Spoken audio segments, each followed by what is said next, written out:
हमको ओवरव्यू लेना है कि भाई अगर आपको कुछ नहीं पता है, सबसे पहली बात तो हमें यहाँ पर टोटल 84 पोस्ट देखने को मिलती हैं। इन 84 पोस्ट में भी डिफरेंट मिलते हैं। तो इन 84 पोस्ट में ग्रुप बी की पोस्ट है, सैलरी आपको बहुत अच्छी देखने को मिलेगी। साथ ही साथ लेवल 9 की यहाँ पर सैलरी आपको देखने को मिलती है। कुछ और चीजें देखने को मिलती हैं। क्या देखने को मिलती हैं कि यहाँ पर कैटेगरी वाइज पोस्ट को डिवाइड किया गया है। सबसे पहली बात, अगर आप यहाँ पर वुमेन कैटेगरी से आते हैं तो आपका रिजर्वेशन जो है वो 17 सीट का है। अगर आप अच्छे से प्रिपेयर करते हैं तो आप यहाँ पर आसानी से सिलेक्शन ले सकते हैं as compare to other exam. अगर बहुत टाइम से, अगर यहाँ पर सबसे पहले कुछ इंपॉर्टेंट डेट्स हैं जिनको आपको ध्यान रखना है एग्जाम में अपीयर होने से पहले, क्योंकि इनके बिना अगर कुछ आप भूलते हैं, अगर टाइमली आप नहीं कंप्लीट कर, दिसंबर 2025 का है, लेकिन ऑनलाइन एप्लीकेशन फॉर्म जो है वो हमारे कब से स्टार्ट हो रहे हैं, 9/6 यानी कि 9 जून से हमें यहाँ पर ऑनलाइन एप्लीकेशन। चाहता हूँ कि उड़ीसा एफएसओ एग्जाम्स को लेकर के एक फ्रेश स्क्रैच लेवल से कुछ भी नहीं सोचना है, वन स्टॉप सॉल्यूशन।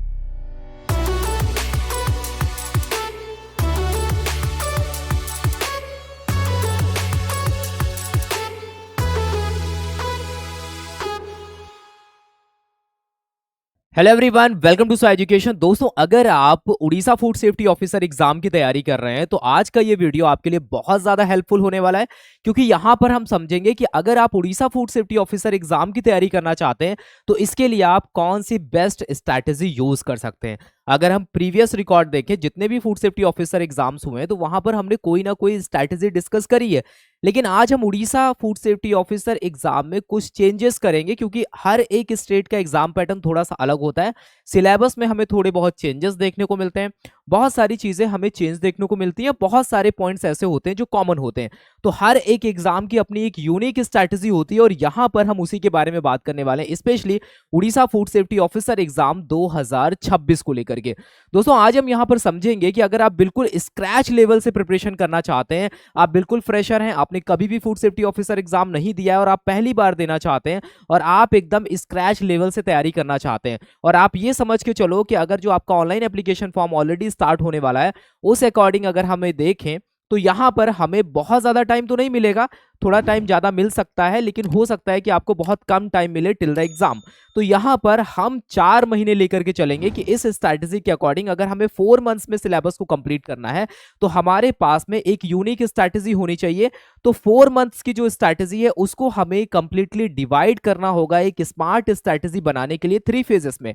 अब इन 3 फेजेस को बहुत ही अच्छे तरीके से समझने के लिए पहले ऑल ओवर एग्जाम के पैटर्न को समझना होगा, हमें सिलेबस को समझना होगा। अगर आप सेल्फ स्टडी कर रहे हैं तो आप कौन कौन सी बुक्स ले सकते हैं, कब आपको टेस्ट लगाने, ये सारे पॉइंट्स अगर आप इनको ध्यान रखेंगे और कब आपको कौन सा काम करना है, देखो तभी आपका सिलेक्शन होगा। ऐसे क्या होगा कि बहुत सारे लोग प्रिपेयर करते हैं, बहुत कम लोगों का सिलेक्शन होता है। लेकिन अगर आप पढ़ने में अच्छे हैं, अगर आपकी स्ट्रैटेजी गलत है, आपके पास में सही गाइडेंस नहीं है, तो आप गलत रिसोर्सेज का भी अगर यूज करते हैं तब भी आपका सिलेक्शन नहीं होगा। तो ये आज का वीडियो थोड़ा सा लेंदी हो सकता है, लेकिन अगर आप फ्यूचर को ध्यान में रखते हो, अगर आप चाहते हो कि वाकई में इस एग्जाम को क्रैक करना, वर्किंग प्रोफेशनल हो, प्राइवेट जॉब में हो, बहुत सारे कारण हो सकते हैं जिस वजह से आप इस एग्जाम में अपीयर होना चाहते हैं, तो उसके लिए आपको कुछ एफर्ट्स डालने पड़ेंगे, और वो एफर्ट्स अगर आपको सही डायरेक्शन में डालने हैं तो आपके पास में गाइडेंस सही होनी चाहिए। तो आज हम उसी बारे में बात करने वाले हैं इस पर्टिकुलर वीडियो में, सो एजुकेशन के प्लेटफॉर्म पे, जहां हम अपनी स्ट्रैटेजीज, अपने कंटेंट्स को मल्टीपल जगह पे टेस्ट कर चुके हैं, चाहे वो Madhya Pradesh food safety officer हो, एफएसएसएआई एग्जाम हो, झारखंड फूड सेफ्टी ऑफिसर हो, या फिर different state food safety officer exam या central food safety officer exams हो। तो उसी को ध्यान में रखते हुए आज हम कुछ और यहाँ पर पॉइंट वाइज डिस्कस करने वाले हैं, तो प्लीज आप इस वीडियो को पूरा एंड तक देखना।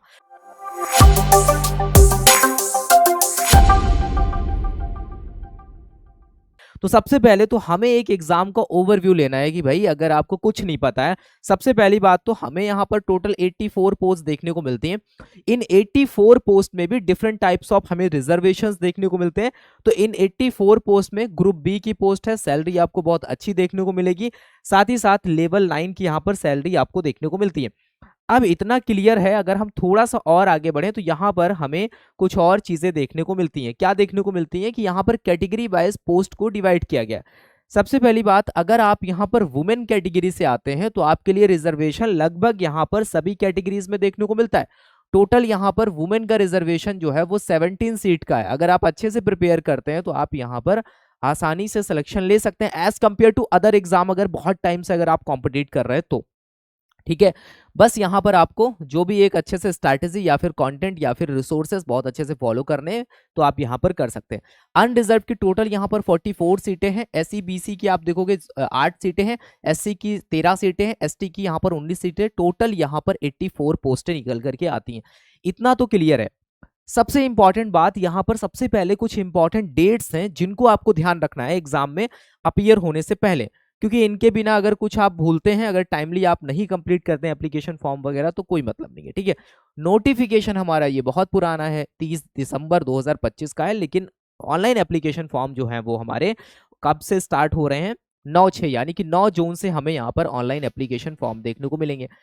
एंड डेट क्या है भाई, 8/7 है, काफी समय मिल रहा है आपको फॉर्म फिलअप करने के लिए, आराम से आप फिलअप कर सकते हो। ठीक है, submission of online application form वो आपका यहाँ पर स्टार्ट हो जाएगा। ठीक है, एंड डेट आपको याद रखनी है, ये आपको ध्यान रखना है।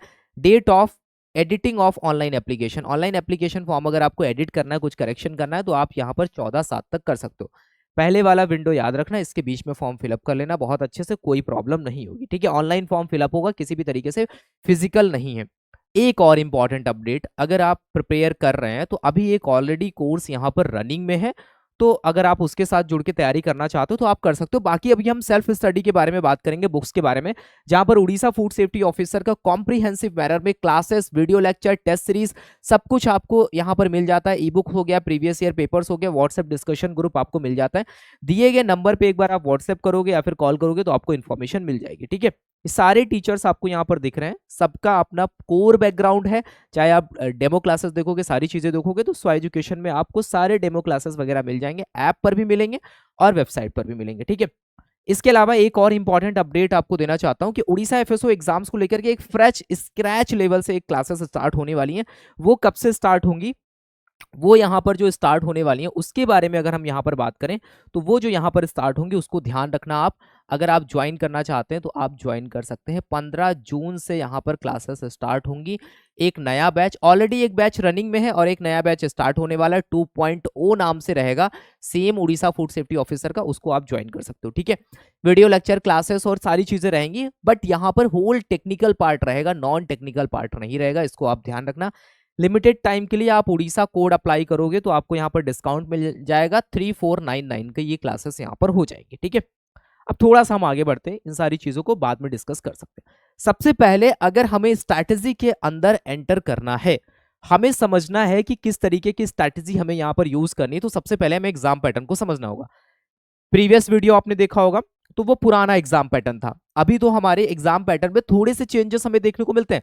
बहुत सारे सेशंस आपने देखे होंगे, कहीं पर प्लेटफॉर्म्स में देखे होंगे, तो आपको कुछ गलत पैटर्न्स भी बताए गए हैं, तो आप इसको ध्यान रखना। तो नया जो हमारा एग्जाम पैटर्न है वो किस अकॉर्डिंग है यहाँ पर समझो। Plan of Orissa FSO exam क्या है, सबसे पहले आप ये समझो कि ये जो कंप्लीट एग्जाम है आपका, यहाँ पर 3 स्टेजेस होने वाली हैं। इन 3 स्टेजेस में सबसे ज्यादा इंपॉर्टेंट जो स्टेज है वो यहाँ पर मेन तो पेपर्स वाली स्टेज है, वो सबसे ज्यादा इंपॉर्टेंट है, मेन फोकस आपका उस पर होना चाहिए।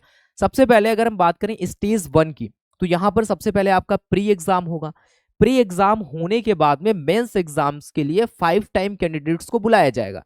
तो पहली बात तो प्री एग्जाम ही हमारे लिए बहुत ज्यादा इंपॉर्टेंट हो जाता है, इसमें आपको अच्छा स्कोर करना है।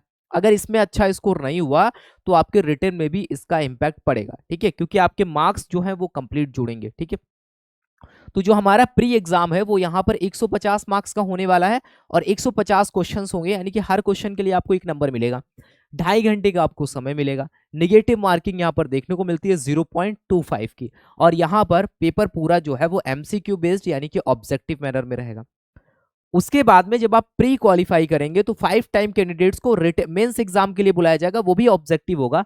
तो जो हमारा मेंस का टेक्निकल पेपर होगा, यहाँ पर ध्यान से समझना, स्टेज 2 जो हमारा टेक्निकल पेपर होगा, अगर हम उसकी बात करें तो यहाँ पर टोटल मार्क्स हमारे कितने हैं, 200 नंबर हमें यहाँ पर देखने को मिलते हैं। क्वेश्चंस कितने, 100 क्वेश्चन है, यानी कि हर क्वेश्चन के लिए हमें कितने नंबर यहाँ पर मिल रहे हैं, 2 नंबर मिल रहे हैं, यानी कि बहुत ज्यादा स्कोरिंग रहने वाला है। तो बहुत ध्यान से क्वेश्चंस को करना है टेक्निकल पार्ट में, क्योंकि यहाँ पर निगेटिव मार्किंग भी है, हमें ज्यादा मार्क्स मिल भी रहे हैं पर क्वेश्चन के लिए, क्योंकि हर क्वेश्चन के लिए हमें 2 नंबर मिल रहे हैं। समय सेम है, 2.5 घंटे का ही, लेकिन नेगेटिव मार्किंग भी ज़्यादा 0.5 की है, ऊपर जो था वो 0.25 की है। तो बैलेंस करके हमें चलना पड़ेगा, क्योंकि मार्क्स तो हमें ज़्यादा मिल रहे हैं लेकिन नेगेटिव मार्किंग भी ज़्यादा है, इस बात को समझना। ठीक है, अगर हम फिर देखें यहाँ पर एक कंप्यूटर स्किल टेस्ट होगा जो कि 50 यहाँ पर हमारा 50 मार्क्स का होगा। अब ये जो 50 मार्क्स का होगा, ये आप ये समझो कि यहाँ पर ये हमारा क्वालिफाइंग होगा। ठीक है, क्वालिफाइंग होगा, इसके मार्क्स हमारे मेरिट में नहीं जुड़ेंगे अगर यहाँ पर हमारे मार्क्स, बट हमें क्वालिफाई करना है। इसको क्वालिफाई करने के लिए लगभग 50% से ऊपर मार्क्स लाओ, बहुत बढ़िया। 50 नंबर का है, 25 प्लस लेकर के आ जाओ, कोई प्रॉब्लम नहीं होगी। ठीक है, अभी आपको ये समझ में आ गया। स्टेज 3 पे क्या होगा, हमारा डॉक्यूमेंट वेरिफिकेशन होगा, जो क्वालिफिकेशन के बेसिस पे हमने फॉर्म फिलअप किया था, जो भी डेटा हमने बताया था वो सब एक्यूरेट है या फिर नहीं है। इतनी बात अगर क्लियर है तो फिर हम और आगे बढ़ेंगे। इंटरव्यू यहाँ पर नहीं है, इस बात को ध्यान रखना है। ठीक है, तो हमारा मेन जो फोकस है वो हमारे एग्जाम पे ही रहने वाला है।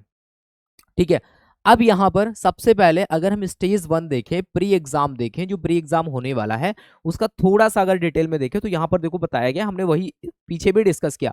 टोटल मार्क्स की अगर हम बात करें तो यहाँ पर 150 है। ठीक है, टोटल क्वेश्चन की बात करें 150 है, 2.5 घंटे का आपको समय मिलेगा, एमसीक्यू बेस्ड हमारा पेपर रहेगा, एंड 0.25 की हमारी निगेटिव मार्किंग रहेगी, यही हमने पीछे भी डिस्कस किया। ठीक है, और यहाँ पर किसी भी तरीके का इंटरव्यू नहीं है, ये बात आप ध्यान रखना। स्टेट के कुछ एग्जाम्स में हमें इंटरव्यू देखने को मिलता है, बट यहाँ पर नहीं है। सेम हमारा जो मेन रिटन एग्जाम है, रिटन एग्जाम लिखा हुआ है, बट ये भी हमारा एमसीक्यू बेस्ड ऑब्जेक्टिव पेपर होगा। यहाँ पर हमें कितने मार्क्स दिख रहे हैं, 200 मार्क्स, 100 क्वेश्चन, और यहाँ पर 2.5 घंटे का समय मिल रहा है। ऑब्जेक्टिव टाइप पेपर है, 0.5 की निगेटिव मार्किंग है। ये हमने ऑलरेडी पीछे भी डिस्कस कर लिया, अभी थोड़ा सा हमने इसको यहाँ पर डिटेल में भी समझ लिया। ठीक है, उसके बाद में क्या होगा, जब हम डॉक्यूमेंट वेरिफिकेशन के लिए जाएंगे, डॉक्यूमेंट वेरिफिकेशन में बोल रहे हैं candidates numbering 1.5 times of the vacancies, 1.5 times of the vacancies यहाँ पर कैंडिडेट्स को बुलाया जाएगा डॉक्यूमेंट वेरिफिकेशन के लिए। ठीक है, डॉक्यूमेंट वेरिफिकेशन के लिए आपको तभी बुलाया जाएगा जब आपके मार्क्स वगैरह अच्छे होंगे। तो ये सब सर्टिफिकेशन वेरिफिकेशन वगैरह जब हो जाएगा आपका, उसके बाद में ही फाइनल रिजल्ट हमारा डिक्लेयर होगा। अब थोड़ा सा अगर हम और समझें कि एक्चुअली ये पेपर का जो लैंग्वेज है वो क्या रहने वाला है, तो मीडियम ऑफ एग्जामिनेशन जो है वो हमारा जो रहेगा, एक तो हमारा इंग्लिश रहेगा, साथ ही साथ यहाँ पर उड़िया लैंग्वेज में हमारा पेपर आएगा। ठीक है, तो बोथ लैंग्वेज यहाँ पर, एक रीजनल लैंग्वेज और एक हमारी इंग्लिश लैंग्वेज हमें यहाँ पर देखने को मिलेगी। ठीक है, इसके बाद में थोड़ा सा हमें और क्या समझना है, जो हमारी फाइनल मेरिट बनेगी, फाइनल मेरिट में कुछ पॉइंट्स हैं जो आपको ध्यान रखने हैं। फाइनल मेरिट में देखो कह रहा है कि final merit will be prepared mainly on the basis of main written examination marks, main written examination marks and qualification in computer skill test. मतलब कंप्यूटर स्किल टेस्ट जो है वो आपको क्वालिफाई करना है, उसके बाद में सर्टिफिकेट वेरिफिकेशन होगा जिसको हम डॉक्यूमेंट वेरिफिकेशन बोलते हैं। तो मेन फोकस अगर हम देखें तो जो हमारा मेन एग्जामिनेशन है, ये जो है हमारा, यहाँ पर हमारे मार्क्स बड़े अच्छे होने चाहिए, क्योंकि कंप्यूटर में क्या है कि अगर आपको बेसिक लैंग्वेज, बेसिक चीज़ें आती हैं, बेसिक नॉलेज है आपको कि कैसे इसको ऑपरेट करते हैं, थोड़ा बहुत टाइपिंग आती है, एमएस ऑफिस के सॉफ्टवेयर्स के बारे में पता है, तो यहाँ पर एक बेसिक सा स्किल टेस्ट होगा, वो अगर आपने पास कर लिया तो आपको यहाँ पर मार्क्स मिल जाएंगे। तो कहने का मतलब है कि जो मेन हमारा रिटन एग्जाम, यानी कि जो हमारा मेन यहाँ पर बेसिकली जो मार्क्स हमें देखने को मिल रहे हैं, जो जो हमारा पीछे पैटर्न हमने डिस्कस किया, वहां पर मेन पेपर पे आपको मेन फोकस करना है। तो मेन पेपर पे अगर आपने फोकस नहीं किया तो यहाँ पर प्रॉब्लम हो सकती है। तो आपको प्री पे भी फोकस करना है और आपको यहाँ पर इस पे भी फोकस करना है, क्योंकि जब तक प्री में आपके मार्क्स अच्छे नहीं होंगे, क्योंकि सारे स्टूडेंट्स को नहीं बुलाया जाएगा वहां पर, 5 टाइम जो कैंडिडेट्स है वैकेंसीज के अकॉर्डिंग उन्हीं को वहां पर बुलाया जाएगा, यानी कि 5 गुना बुलाया जाएगा हमारा जो मेन पेपर है। इतना अगर आपको क्लियर है तो हम आगे बढ़ते हैं। इतना अगर आपको क्लियर है तो हम यहाँ पर आगे बढ़ते हैं। तो अब हमें समझना है, पैटर्न समझने के बाद में उड़ीसा एफएसओ का सिलेबस, तब तो हम इसके ऊपर स्ट्रैटेजी को अप्लाई करेंगे। तो सिलेबस हमारा ये कहता है कि भाई जो हमारा प्री एग्जाम है, indicative syllabus for the pre examination क्या है, ये कह रहे हैं कि भाई अर्थमेटिक हमारी रहेगी यहाँ पर, लेकिन वो 10th लेवल की रहेगी। ठीक है, थोड़ा सा मैथमेटिक्स आपसे पूछा जाएगा बट वो 10th लेवल का रहेगा। डेटा इंटरप्रिटेशन आपसे पूछा जाएगा, जिसमें हम चार्ट्स हो गया, ग्राफ हो गया, टेबल्स हो गया, डेटा सफिशिएंसी हो गया, इन सब से रिलेटेड आपके क्वेश्चंस पूछे जाएंगे, लेवल 10th तक ही रहेगा। ठीक है, लॉजिकल रीजनिंग हमसे पूछी जाएगी, यानी कि बेसिकली हमसे यहाँ पर रीजनिंग के बारे में कुछ रिलेटेड क्वेश्चंस आएंगे। बहुत इस पे परेशान नहीं होना है, बुक ले लेना है कोई भी वनडे एग्जाम की, प्रैक्टिस बहुत ज़्यादा करना है। इसमें जितने भी क्वेश्चंस बनते हैं उनकी जितनी ज़्यादा आप प्रैक्टिस करोगे उतना आपको आइडिया लगेगा।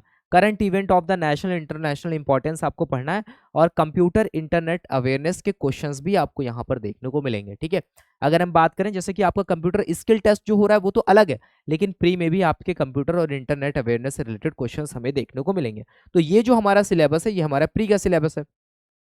प्री का सिलेबस होने के बाद में फिर हमें यहाँ पर ध्यान देना है कि जो हमारा मेन पेपर है, ठीक है, टेक्निकल पेपर है, जो हमारा मेन पेपर है टेक्निकल पेपर है दूसरा वाला, यहाँ पर जो हमें मेन फोकस करना है वो यहाँ पर दो सब्जेक्ट्स पे करना है।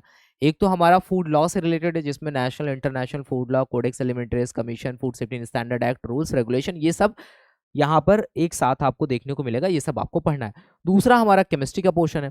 केमिस्ट्री में बेसिकली कोर केमिस्ट्री नहीं है, फूड केमिस्ट्री है, न्यूट्रिशन है, फूड प्रोसेसिंग प्रिजर्वेशन है, फूड माइक्रोबायोलॉजी है, ये सारे पॉइंट्स आपको देखने को मिलेंगे। तो यहाँ पर फूड से रिलेटेड आपको क्या क्या पढ़ना है, फूड लॉ पढ़ना है। कंप्लीट फूड लॉ जब आप पढ़ेंगे तो उसकी डिफिनीशन, उसके अंदर में आपको फूड एडिटिव्स भी देखने को मिलेंगे, ये सारे पॉइंट्स आप वहाँ पर पढ़ेंगे। ठीक है, पेस्टिसाइड के बारे में आपको थोड़ा बहुत पढ़ना है, बहुत डिटेल में नहीं जाना, जैसे pest control, antibiotic residue and microbiological controls क्या क्या होते हैं इनके बारे में आपको पढ़ना है। Genetically modified food, organic food, इन सब के बारे में आपको पढ़ना है।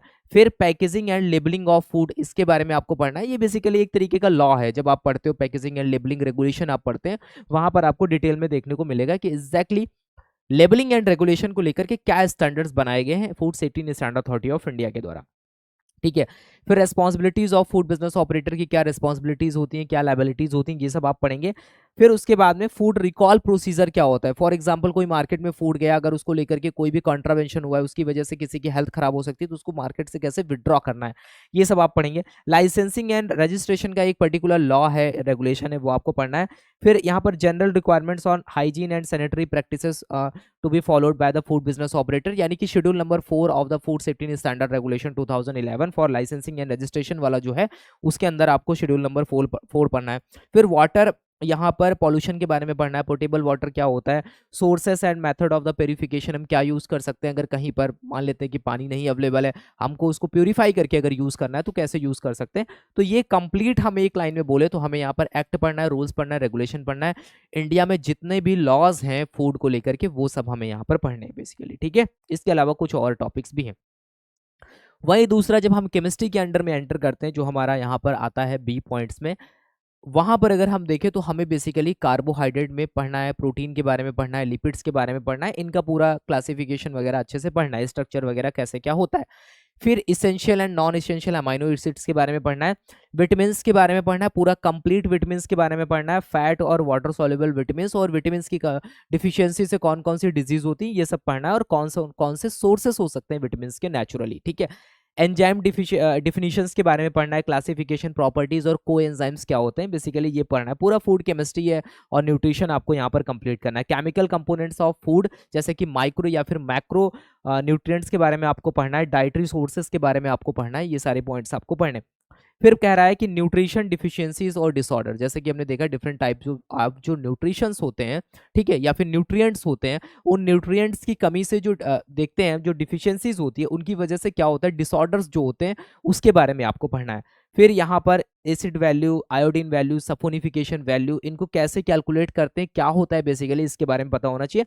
बड़े इंपॉर्टेंट टॉपिक हैं, कभी कभी वैल्यूज पूछ लेता है हमसे, ऐसे कुछ क्वेश्चन हमें देखने को मिलते हैं। ठीक है, फूड पॉइजनिंग क्या होता है, फूड प्रिजर्वेशन क्या होता है, एंड फर्मेंटेशन क्या होता है।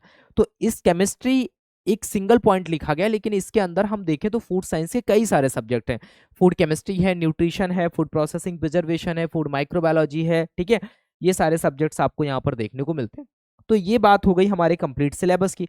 अब इस सिलेबस को कंप्लीट करने के लिए हमें क्या स्ट्रैटेजी यूज करनी चाहिए, ठीक है, कैसे हम इस सिलेबस को कंप्लीट करें। तो सिलेबस डिस्कशन हमने किया, लेकिन लास्ट में अगर हम देखें तो यहाँ पर जो हमारा कंप्यूटर जो टेस्ट होने वाला है उसमें बेसिकली हमें क्या क्या पता होना चाहिए। कंप्यूटर स्किल टेस्ट जो होगा उसमें ये कह रहे हैं कि भाई कंप्यूटर फंडामेंटल्स के बारे में पता होना चाहिए। बेसिक क्लास से आप पढ़ना शुरू करते हो, जब भी कंप्यूटर पढ़ते हो कंप्यूटर फंडामेंटल्स क्या होते हैं। ठीक है, MS विंडोज और office software, word processing, spreadsheet हो गया, प्रेजेंटेशन हो गया, डेटाबेस हो गया, इंटरनेट का यूज हो गया, बेसिक नेटवर्किंग कॉन्सेप्ट क्या होते हैं, ये सब आपको पढ़ना है। बड़ा ही बेसिक कॉन्सेप्ट है, आप इनसे बहुत ज्यादा अवेयर होंगे। अगर आप बिल्कुल भी नहीं यूज करते कंप्यूटर वगैरह तो प्लीज आप इसको एक बार देख लीजिएगा। हो सकता है कि आप ना यूज करते हो डेली बेसिस पे, तो अगर आप देखेंगे तो आप आसानी से इन सारी चीजों को कर पाएंगे। ठीक है, अब इसके लिए प्रिपेयर कैसे करना है? प्रिपेयर करने के लिए हमें सबसे पहले रिसोर्सेज देखने पड़ेंगे। अगर हम सेल्फ स्टडी से तैयारी करना चाहते हैं तो हमारे पास में दो ही रास्ते होते हैं।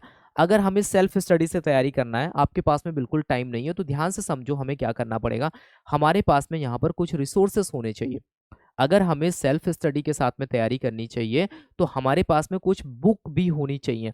उन बुक्स के बारे में अभी हम बात करेंगे। अगर आप विदाउट कोचिंग पढ़ना चाहते हो, आपके पास में इतना टाइम नहीं है, लेकिन आप बुक्स रीड करना पसंद है, आपको आपको किताबों से पढ़ना अच्छा लगता है, तो उस केस में आप यहाँ पर कुछ किताबें हैं जिनको आप यहाँ पर यूज कर सकते हैं अपनी प्रिपरेशन में। ठीक है, बेसिक फूड साइंस के कॉन्सेप्ट आपको समझने होंगे। अब यहाँ पर ये जो किताब है ये पूरी नहीं पढ़नी है, पूरी नहीं पढ़नी है, अपने सिलेबस के अकॉर्डिंग आपको बेसिक चीज़ें पढ़नी है, क्योंकि कंप्लीट बुक को पढ़ने में आपको बहुत ज़्यादा टाइम लगेगा और हमें 4 मंथ्स में कंप्लीट करना है। वो स्ट्रैटेजी अभी हम आगे डिस्कस करेंगे। फिर दूसरी किताब आती है हमारी न्यूट्रिशन, जिसमें हमें पता करना है कि जो न्यूट्रिएंट्स हैं उनकी डिफिशियंसी से कौन कौन से डिसऑर्डर्स होते हैं, विटामिन के बारे में पढ़ना है, मिनरल्स के बारे में पढ़ना है, ये सब आपको यहाँ पर इस किताब में मिलेगा। और बेसिक फूड साइंस के बारे में पढ़ना है तो फूड साइंस की एक और किताब है, 2 किताबें मैंने आपको बताई, ये बी लक्ष्मी मैडम की है, ये भी बी लक्ष्मी मैडम की है, और ये नॉर्मन एंड पॉटर की किताब है फूड साइंस की। ठीक है, फूड साइंस के स्टूडेंट्स इसके बारे में जानते होंगे। फूड माइक्रोबायोलॉजी के बारे में पढ़ना है, कंटामिनेंट्स के बारे में पढ़ना है, तो आपको यहाँ पर ये फ्रेजियर की किताब जो है ये देखने को मिलेगी, यहाँ से आपको पढ़ाई करनी चाहिए। ठीक है, फिर आता है फूड केमिस्ट्री के बारे में आपको पढ़ना है, तो फूड केमिस्ट्री के लिए facts and principle, food facts and principle, Shakuntala Manay madam की किताब है, इससे आप पढ़ सकते हो। ठीक है, अब बात आती है कि हमें फूड लॉस के बारे में पढ़ना है, तो फूड लॉ के लिए आपको ये किताब पढ़नी चाहिए। इसमें मतलब पूरा कंपाइलेशन है। अगर आप नहीं लेना चाहते हो तो आप एफएसएससीआई के डिफरेंट रिसोर्सेज से भी सारा डेटा कंपाइल कर सकते हो और वहां से भी आप पढ़ सकते हो। अदरवाइज यूट्यूब पे बहुत सारी क्लासेस हमारे मिल जाएंगी, आप उनको यूज कर सकते हो। अब आपके मन में एक और क्वेश्चन आ रहा होगा, भाई प्रीवियस ईयर पेपर्स हम कहाँ से सॉल्व करें? तो प्रीवियस ईयर पेपर्स आपको डिफरेंट स्टेट्स के इस किताब में मिल जाएंगे। इनको आप प्रैक्टिस कर सकते हो, इससे आपको आइडिया लगेगा कि पर्टिकुलर टॉपिक से किस तरीके के क्वेश्चंस आपको देखने को मिल सकते हैं। ठीक है, इतनी बात अगर आपकी क्लियर है, आपको समझ में आ गई, तो यहाँ पर कुछ और रिसोर्सेस हैं। एफएसएससीआई की वेबसाइट पे विजिट करिए। स्वाई एजुकेशन की यूट्यूब क्लासेस आपको बहुत ज़्यादा हेल्प करेंगे। अगर आप देखेंगे कॉन्सेप्ट बहुत अच्छे क्लियर हो जाएंगे आपके। प्रीवियस ईयर के क्वेश्चंस के लिए स्वाई एजुकेशन का ऐप आप डाउनलोड करो, वहाँ से आपको प्रीवियस ईयर के क्वेश्चंस आपको मिल जाएंगे। तो प्रीवियस ईयर के क्वेश्चंस आपको यहाँ से देखने को मिल जाएंगे, आप वेबसाइट से भी एक्सेस कर सकते हो। ये रिसोर्सेस आप सेल्फ स्टडी के लिए यूज़ करो। ये कंप्लीट पेज है आपके सामने, इसको आप थोड़ा सा देखिए, और स्क्रीनशॉट लेना है तो आप स्क्रीनशॉट ले सकते हैं। ये पूरा जो पेज है, यहाँ से आप अपनी सेल्फ स्टडी के साथ में अपनी तैयारी जो है वो स्टार्ट कर सकते हैं। ठीक है, अब आता है कि मुझे कुछ क्लासेस मिल जाएं या फिर एक्सपर्ट की गाइडेंस मिल जाए, और आप चाहते हो कि हम एकदम टारगेट बेस अपनी क्लासेस कंप्लीट कर सकें और आपको नोट्स मिल जाएं, क्लास टेस्ट मिल जाए, प्रीवियस ईयर पेपर डिस्कशन मिल जाए, टॉपिक वाइज कोई क्वेश्चन करा दे। ये सारी चीज़ें अवेलेबल हैं स्वाई एजुकेशन के एप्लीकेशन पे। जब आप जाएंगे तो वहाँ पर आपको ऐसा कुछ इंटरफेस दिखेगा और वहाँ से आपको उड़ीसा एफएसओ का कोर्स भी देखने को मिल जाएगा। अगर आप विजिट करेंगे तो आपको यहाँ पर बहुत सारे प्रीवियस ईयर के पेपर्स मिल जाएंगे, इनको आप जरूर देखो। मेन बताने का पर्पस है प्रीवियस ईयर के पेपर जरूर देखो, बिना इनके क्या होगा कि आप कैसे तैयारी करोगे। ठीक है, मेन प्रीवियस ईयर के पेपर्स हैं। ठीक है, क्लासेस रनिंग में है, अब यहाँ पर आप देख सकते हो। अब हमारे सामने मेन पॉइंट आता है कि जो हमें स्ट्रैटेजी है वो कैसे अप्लाई करनी है। आपने सिलेबस समझ लिया, आपने एग्जाम पैटर्न समझ लिया। अब Orissa food safety officer exam को लेकर के अगर हमें स्ट्रैटेजी के बारे में डिस्कस करना है तो यहाँ पर हमें अपनी स्ट्रैटेजी को 3 फेजेस में डिवाइड करना पड़ेगा। 4 मंथ की स्ट्रैटेजी को अगर हमें स्मार्ट स्ट्रैटेजी में कन्वर्ट करना है तो हमें फेजेस में डिवाइड करना पड़ेगा, फेज 1, फेज 2 एंड फेज 3। अब ये 3 फेजेस क्या कहते हैं, इसको ध्यान से समझना।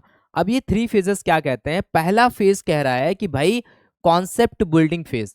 आपको कुछ नहीं पता है अभी कि फूड केमिस्ट्री के कॉन्सेप्ट क्या होते हैं, फूड लॉज में कैसे कैसे प्रोविजंस काम करते हैं, कुछ नहीं पता है आपको। तो आपको सबसे पहले कॉन्सेप्ट बिल्डिंग करनी है, अपने कॉन्सेप्ट्स को अच्छा करना है। अगर कॉन्सेप्ट्स अच्छे होंगे, आप यकीन मानो क्वेश्चन में कैसे भी पूछे आप उसका आंसर कर ले जाओगे। लेकिन अगर बिल्कुल भी कॉन्सेप्ट्स अच्छे नहीं है तो आपको हर क्वेश्चन नया लगेगा, हर क्वेश्चन आपको नया लगेगा, और ऐसे करके करके आप क्वेश्चंस को फिनिश नहीं कर पाएंगे। अगर कॉन्सेप्ट्स अच्छे हैं तो वो उस तरीके की क्वेश्चंस चाहे जैसे बने उस टॉपिक से रिलेटेड आप उसको कर ले जाएंगे। फेज नंबर 2 हमारा है प्रैक्टिस और टेस्ट फेज। प्रैक्टिस और टेस्ट फेज में और लास्ट वाले फेज में क्या डिफरेंस है? प्रैक्टिस हम करेंगे, टॉपिक वाइज प्रैक्टिस करेंगे और हम टॉपिक वाइज या फिर सब्जेक्ट वाइज टेस्ट लगाएंगे। लेकिन वहीं जब हम फेज 3 में जाएंगे तो हमारा मेजर फोकस रिवीजन पे होगा, साथ ही साथ में हम मॉक टेस्ट लगाएंगे। एक तरफ हम टेस्ट लगाएंगे लेकिन हम टॉपिक वाइज लगाएंगे। हम यहाँ पर मॉक टेस्ट नहीं लगाएंगे, फुल लेंथ मॉक टेस्ट नहीं लगाएंगे, लेकिन थर्ड स्टेज में हम रिवीजन करेंगे और मॉक टेस्ट लगाएंगे। अब यहाँ पर सबसे पहले कॉन्सेप्ट अच्छे कर लिए, हम छोटे छोटे टुकड़ों में प्रैक्टिस करते गए, टेस्ट लगाते गए टॉपिक वाइज, और थर्ड फेज में हमने रिवीजन किया, साथ ही साथ हमने मॉक टेस्ट लगाया। इतना अगर हमने कर लिया तो ये हमारी कंप्लीट स्ट्रैटेजी कहती है। ये हमारी 40 डेज की हमारी स्ट्रैटेजी है, ठीक है। सॉरी 40 डेज की नहीं, 4 मंथ्स की हमारी स्ट्रैटेजी है। ये हमारी स्ट्रैटेजी 4 मंथ्स की है, ठीक है। लेकिन हम इसको भी 45 डेज में ब्रेक करेंगे, ठीक है। अभी इतना समझ लिया। अब ये समझना है कि फेज 1 को कितना टाइम देना है, फेज 2 को कितना टाइम देना है, फेज 3 को कितना टाइम देना है। तो इसको समझने के लिए हमें एक एक समझना होगा। सबसे पहला हमारा फेज क्या है, कॉन्सेप्ट बिल्डिंग फेज, यानी कि हमें कुछ नहीं अभी पता है, हम छोटे छोटे जो कॉन्सेप्ट्स हैं उनको क्लियर करेंगे और ऐसे करके हम कंप्लीट सिलेबस पे अपनी कमांड बनाएंगे। तो इसकी ड्यूरेशन जो हमने रखी है वो 45 डेज रखी है।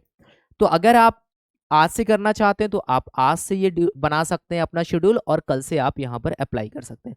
नहीं करना चाहते तो आप क्लासेस के साथ करना चाहते हैं तो क्लासेस के साथ में अपकमिंग डेज में जब क्लासेस स्टार्ट होंगी तो आप साथ साथ चलते जाएंगे, ऐसा कुछ कर सकते हैं। तो हमारा जो 45 डेज का टारगेट है वो हमारा क्या है, सबसे पहला है कि हमें कंप्लीट इंटायर सिलेबस को एक बार कंप्लीट कर लेना है फर्स्ट टाइम में। बहुत जल्दी नहीं, पूरा दिन यूटिलाइज करो बहुत अच्छे से, जितना किसी टॉपिक पे कम टाइम लगेगा, किसी टॉपिक पे ज़्यादा टाइम लगेगा। ऑल ओवर फोकस ये है कि 45 डेज में हमें कंप्लीट करना है। बीच में अगर किसी दिन आप नहीं पढ़ पाते हैं तो आप कोशिश करो कि नेक्स्ट डे आप उसको कवर करो। बाकी डेली बेसिस पे जो कंसिस्टेंसी है उसको मेंटेन करना ज़रूरी है। यहाँ पर स्ट्रॉन्ग कॉन्सेप्चुअल अंडरस्टैंडिंग हमें रखनी है। फिर कह रहा है कि prepare proper handwritten notes. जब भी आप क्लास करेंगे, लॉ पढ़ रहे हो इंपॉर्टेंट सेक्शंस को मेंशन कर लिया, केमिस्ट्री के बारे में पढ़ रहे हो, एंजाइम्स के बारे में पढ़ रहे हो तो एंजाइम लिख लिए, ठीक है। अगर आपको डिसऑर्डर्स के बारे में पढ़ना है तो वहाँ पर आप प्रॉपर तरीके से जो न्यूट्रिएंट्स हैं उनसे, उनकी डिफिशियंसी से कौन से डिसऑर्डर्स होते हैं, ये सब आप की पॉइंट्स में लिखते जाओगे। इस वजह से यहाँ पर हैंड रिटन जो नोट्स हैं वो बहुत ज़्यादा इंपॉर्टेंट है। Start basic MCQ practice along side classes. Basic MCQ practice. अब बेसिक एमसीक्यू प्रैक्टिस का मतलब है क्लास लगाई, बहुत बेसिक से टॉपिक समझने के लिए हमने बहुत छोटे छोटे से क्वेश्चंस कर लिए। इससे क्या हुआ, हमारे आज के कॉन्सेप्ट सारे क्लियर हो गए। अब जब हम क्लास करते हैं तो हर एक क्लास के साथ में छोटे छोटे से हमारे क्लास टेस्ट होते हैं। उसमें क्या होता है कि बेसिक जो हमने पढ़ा है उसके क्वेश्चंस अभी तुरंत लगा लिए तो हमारे कॉन्सेप्ट अच्छे हो गए। हमारे ब्रेन को एक मैसेज गया कि ऐसे ऐसे टॉपिक हमने पढ़ा था और इसका आंसर ये होना चाहिए, तो वो टॉपिक हमारा क्लियर हो गया, हमें लोड भी नहीं लेना है और हमारा टॉपिक भी क्लियर हो गया। लेकिन अभी कंप्लीट क्लियर नहीं होगा, अगर क्वेश्चन का लेवल बढ़ा तो हो सकता है कि आप उसको गलत करो, तो इसलिए हम धीरे धीरे करके और आगे बढ़ेंगे। तो ये जो हमारा फेज 1 है इसको आपने ध्यान से समझ लिया। आप चाहो तो इसका स्क्रीनशॉट भी ले सकते हो, ठीक है। दूसरा हमारा फेज आता है जिसको हम बोलते हैं प्रैक्टिस प्लस टेस्ट फेज। अब ये प्रैक्टिस प्लस टेस्ट फेज जो है इसमें हम क्या करें, इसमें हम एक काम कर सकते हैं, इसमें हम इंप्रूव क्वेश्चन सॉल्विंग एबिलिटी।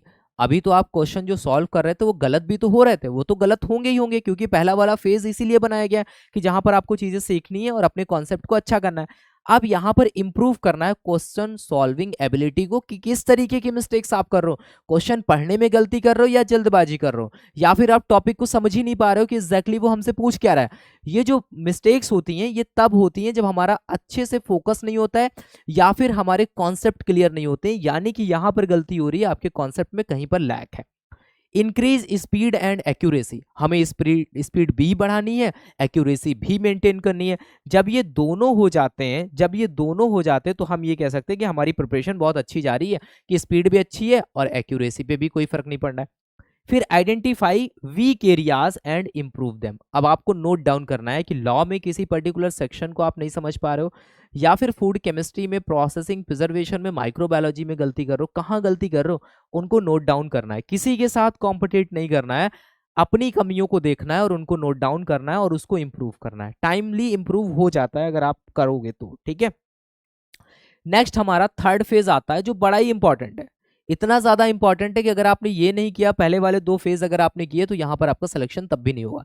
तो रिवीजन करना है, मॉक टेस्ट लगाना है यहाँ पर 30 डेज। तो लास्ट 30 डेज में हमें मैक्सिमम सिलेबस को रिवीजन करना है, मल्टीपल टाइम हमें रिवीजन करना है, एक बार नहीं मल्टीपल टाइम रिवीजन। आखिर रिवीजन क्यों करना होता है, हम भूल जाते हैं, इसीलिए रिवीजन को ऐड ऑन किया जाता है। जो आप बोलते हो ना बार बार हम भूल जाते हैं, तो रिवीजन ही एक ऐसा ऑप्शन है जिससे आप यहाँ पर बार बार रिवाइज करोगे तो आपको चीजें याद हो जाएंगी। फिर क्या करना है, प्रैक्टिस करना है फुल लेंथ मॉक टेस्ट को, फिर इंप्रूव करना है एक्यूरेसी एंड रिड्यूस मिस्टेक, ठीक है। फिर क्या कह रहा है, build proper exam temperament and time management skill, ये आपको यहाँ पर करनी है, क्योंकि आप यहाँ पर कंप्लीट पेपर सॉल्व कर रहे होगे, तो आप फिर यहाँ पर अच्छे से समझ पाओगे कि किस टॉपिक को हमें कितना टाइम देना है, ठीक है। दोनों पेपर आपके अलग होंगे, प्री अलग होगा, मेंस अलग होगा, तो दोनों की अलग अलग चीजें दोनों पे अप्लाई होती हैं। तो यहाँ पर आपको ध्यान देना है कि कितना टाइम आपको कैसे देना है। दोनों के लिए अलग टाइम है, प्री के लिए अलग टाइम है, मेंस के लिए अलग टाइम है। तो मेंस में जब आप ये जो हमारा टेक्निकल पेपर है उस पे जब आप करोगे यहाँ पर टाइम मैनेजमेंट, क्योंकि वहां पर आपको टाइम तो मिल रहा है लेकिन क्वेश्चंस का लेवल थोड़ा सा इंक्रीज रहेगा एज कम्पेयर टू प्री वाला, क्योंकि वहां पर क्या है कि हमें हर क्वेश्चन के लिए 2 नंबर मिल रहे हैं और साथ ही साथ निगेटिव मार्किंग भी ठीक ठाक है। इतना अगर आप कर लेते हैं तो आप यहाँ पर पूरी तरीके से इस एग्जाम को क्रैक कर सकते हैं। अगर आपने केवल लेक्चर्स देखे, आपने टेस्ट नहीं लगाया तो भी सिलेक्शन नहीं होगा। आपने लेक्चर देखे टेस्ट लगा के छोड़ दिया तब भी सिलेक्शन नहीं होगा। टेस्ट लगाना है, सबसे पहले क्लासेस देखनी है, क्लासेस के साथ क्लास टेस्ट भी लगाने हैं, क्लास टेस्ट के बाद में डाउट सेशंस करने हैं, डाउट सेशंस के बाद में आपको यूनिट वाइज टेस्ट लगाने, यूनिट वाइज टेस्ट के साथ ही साथ रिवीजन करते रहना है, और लास्ट में आपको रिवीजन और मॉक टेस्ट सब लगाना है। इन सब को जब आप कर लोगे तो आप ये कह सकते हो कि आपका सिलेक्शन यहाँ पर इंश्योर हो जाएगा। तो फाइनल सिलेक्शन फॉर्मूला जो है 4 मंथ सक्सेस फॉर्मूला है, जिसके बारे में हमने डिस्कस किया अभी। इसको अगर हम एक लाइन में समझे, ये कह रहा है कि भाई क्लासेस करो और नोट्स भी पढ़ो, सेल्फ नोट्स भी बनाओ, रिवीजन करो, टेस्ट भी लगाना है, एनालिसिस भी करनी है, इक्वल टू सिलेक्शन। अगर आपने ये सारे पॉइंट्स में से कुछ भी मिस किया तो आप सिलेक्शन से दूर होते जाएंगे। आप यकीन मानो, क्यों कुछ कम, बहुत कम लोग सेलेक्ट होते हैं, और आप देखते हो कि बहुत सारे लोग अप्लाई करते हैं बट कुछ ही लोग यहाँ पर इस सक्सेस को अचीव कर पाते हैं, क्योंकि बहुत सारे लोग तो फेलियर से सीखते हैं। तो आप यहाँ पर फेलियर से सीखना है तो सबसे पहली जो हमने स्ट्रैटेजी डिस्कस करी फेज 1, वहां पे जो गलतियां करनी है उन गलतियों से फेज 2 में सीख लो, फेज 3 में गलतियां कम करो, आती भी हैं गलतियां तो उनको इंप्रूव करो, जिससे फाइनल एग्जाम में आप अच्छा कर सको, ठीक है। इतनी बात क्लियर है तो आपको यहाँ पर एग्जाम को क्वालिफाई करने में कोई प्रॉब्लम नहीं होगी। सबसे इंपॉर्टेंट एक एडवाइस है जो मैं आपको देना चाहता हूँ, consistency is more important than study hours. कभी इस बात से मत देखना कि मेरा फ्रेंड जो है वो 10 घंटे पढ़ रहा है, मैं सिर्फ 8 घंटे पढ़ रहा हूँ, या फिर मुझे भी 12 घंटे पढ़ना चाहिए तभी सिलेक्शन होगा। ऐसा कुछ नहीं है। जो हमारे मेन पॉइंट्स हैं वो कंप्लीट होने चाहिए, कंसिस्टेंसी ब्रेक नहीं होनी चाहिए, बहुत ज़्यादा इंपॉर्टेंट है। आपको 10 दिन थोड़ा सा मुश्किल लगेगा, 11-12 दिन के बाद में आपको अच्छा लगने लगेगा प्रिपरेशन में, लेकिन जहाँ पर भी आपने कंटिन्यूटी ब्रेक करी वहाँ पर ये आपके लिए दोबारा से डिफ़िकल्ट हो जाएगा, ठीक है। स्वाई एजुकेशन पे जितनी भी चीज़ें हम आपको बताते हैं वो 100% टेस्टेड होती हैं, क्योंकि बहुत सारे लोग यहाँ पर अपना रिजल्ट ले चुके हैं, ठीक है। तो आप देखोगे कोई भी ऐसा स्टेट नहीं है जहाँ पर लोगों ने एग्ज़ाम को क्वालिफाई ना किया हो, ठीक है। तो यहाँ पर इन लोगों के साथ में कुछ डिस्कशंस भी पड़े हुए हैं, इनसे आप कुछ सीख सकते हो। बाकी यहाँ पर जो हमने, क्योंकि हो सकता है कि आप किसी टॉपर की स्ट्रैटेजी देख रहे हैं वो आपके ऊपर वर्क ना करे, क्योंकि उनका क्वालिफिकेशन अलग था, उनका पूरा सिनेरियो अलग था, वो उनकी पढ़ाई भी अलग थी, बहुत सारी चीज़ें, लेकिन जो अभी हमने स्ट्रैटेजी डिस्कस करी वो सभी के ऊपर काम करने वाली है, ठीक है। आई होप आज का जो सेशन है यहाँ पर आपको बहुत ज़्यादा हेल्प मिली होगी। नया बैच, नई क्लासेस जो स्टार्ट हो रही हैं उसको आप ध्यान रखना। कब से स्टार्ट हो रही हैं? 15 जून से नया बैच स्टार्ट हो रहा है। तो अगर आप बिल्कुल स्क्रैच लेवल से जुड़ना चाहते हैं तो आप इससे जुड़ सकते हैं। तो आप ध्यान रखना 15 जून से ये क्लासेस स्टार्ट हो रही हैं। दोबारा से हम कोई भी नया बैच इसके बाद नहीं स्टार्ट करेंगे, क्योंकि ऑलरेडी एक बैच एंडिंग पे है। और सबसे इंपॉर्टेंट बात, जो भी ओल्ड स्टूडेंट्स हैं, यानी कि उड़ीसा फूड सेफ्टी ऑफिसर का जो इस पे पहले वाला बैच था, आप लोगों के लिए डबल बेनिफिट होगा, क्योंकि इनके साथ में जो हम 1-to-1 डाउट सेशंस करेंगे वो एक्सेस आपको फ्री ऑफ कॉस्ट दिया जाएगा। इससे क्या रहेगा कि आप अपने कॉन्सेप्ट्स को और अच्छा कर सकते हो, क्योंकि ऑलरेडी आप सारे सब्जेक्ट, मैक्सिमम सब्जेक्ट्स पढ़ चुके हैं। जो पार्ट बचा हुआ है वो भी आपका हो जाएगा, लेकिन आपका डबल बेनिफिट है, क्योंकि आप यहाँ पर एक्चुअल कॉम्पिटिशन को भी देख पाओगे और साथ ही साथ आप यहाँ पर रिवीजन बड़े अच्छे से कर पाओगे। ठीक है, तो आपका जो मेन हर्डल था food loss, food chemistry, nutrition, microbiology, maximum part तो आप कवर कर चुके हैं। तो आप जो नया बैच होगा, नया बैच के साथ में जो भी हम डाउट डिस्कशंस वगैरह करेंगे उसका एक्सेस आपको भी रहेगा। बाकी जो नए स्टूडेंट्स हैं वो यहाँ पर उड़ीसा कोड अप्लाई कर सकते हैं, इससे आपको 3499 में ये कोर्स यहाँ पर एक्सेस हो जाएगा।